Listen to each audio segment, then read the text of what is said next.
ingin mempresentasikan proses pengaturan pada tumbuhan. Assalamualaikum warahmatullahi wabarakatuh. Perkenalkan, nama saya Dana Rafika dari kelas 11.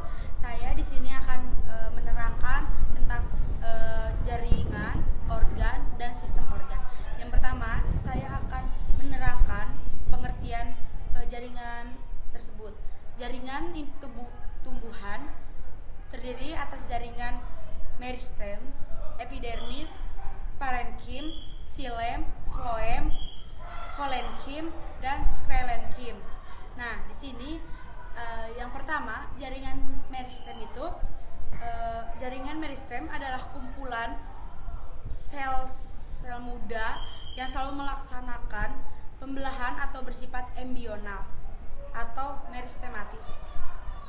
Nah, sel-sel tersebut membelah secara tidak terbatas untuk menambah sejumlahnya pembentukan sel-sel baru dari permulaan diferensiasi pada tumbuhan terjadi di jaringan meristem. Jaringan meristem hanya terdapat di bagian-bagian tertentu dan dari tubuh-tumbuhan. Selanjutnya, saya akan menjelaskan tentang jaringan epidermis. Jaringan epidermis adalah lapisan sel terluar yang menutupi permukaan organ tubuh tumbuhan, baik pada akar, batang maupun daun. Bentuk dan fungsinya pada setiap organ berbeda. Epidermis pada batang dan akar berbeda. Untuk akar disebut epiglam atau rhizoder. Terima kasih. Assalamualaikum warahmatullahi wabarakatuh. Saya Iqbal Ramadan. Saya ingin menjelaskan tentang jaringan parenkim. Jaringan parenkim terbentuk dari jaringan meristem. Jaringan parenkim terdiri dari atas sel-sel hidup yang tidak cukup terspesialisasi, jadi dapat merubah lagi menjadi sel meristem. Dengan demikian, jaringan parenkim masih dapat membelah. Kondisi demikian menjadi penting karena dapat memperbaiki bagian-bagian tumbuhan yang rusak. Dan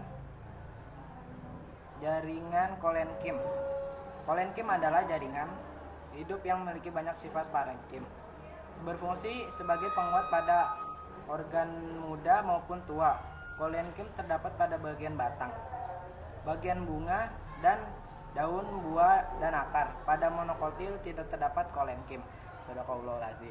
Perkenalkan, nama saya Nika Midiana, saya dari kelas 11-2. Di sini saya akan menjelaskan mengenai jaringan sklerenkim. Sklerenkim adalah jaringan yang berperan sebagai jaringan penunjang yang tumbuh aktif pada bagian tumbuhan, yang bentuk sel jaringan bermacam-macam, disebabkan oleh perkembangannya yang berbeda-beda. Sklerenkim dibedakan menjadi dua kelompok, yaitu serabut dan sel batu atau sklereid. Selanjutnya saya akan menjelaskan mengenai transportasi zat pada tumbuhan. Mentransportasikan zat makanan yang dihasilkan di daun menuju sel tumbuhan lainnya melalui sel-sel floem akan saling berkomunikasi. Begitu juga saat proses pengangkutan air dari sel-sel di akar menuju tumbuhan lainnya. Oke, di sini saya akan menjelaskan mengenai reproduksi pada tumbuhan. Reproduksi pada tumbuhan adalah proses di mana tumbuhan menghasilkan keturunan baru.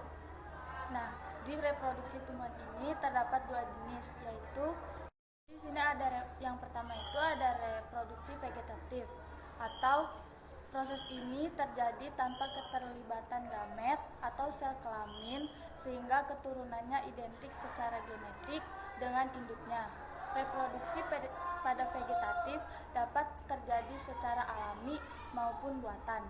Contoh reproduksi dari vegetatif alami adalah melalui tunas, stolon, umbi, akar, rimpang, dan daun. Sementara itu, reproduksi vegetatif buatan melibatkan teknik seperti stek, cangkok, dan populasi. Dan yang kedua itu ada reproduksi generatif atau seksual. Nah, reproduksi generatif ini melibatkan peleburan dua gamet, yaitu sel kelamin jantan atau serbuk sari dan sel kelamin betina atau sel telur. Nah, hasil peleburan ini adalah zigot yang akan berkembang menjadi tumbuhan baru pada tumbuhan berbiji. Reproduksi generatif terjadi melalui proses penyerbukan atau transfer serbuk sari ke kepala putik, dan pembuahan peleburan sel sperma atau sel telur ini dapat terjadi. Contohnya yaitu tumbuhan yang berkembang biak secara genetatif adalah tumbuhan berbunga dan tumbuhan yang berbiji. Assalamualaikum warahmatullahi wabarakatuh. Tes tes tes.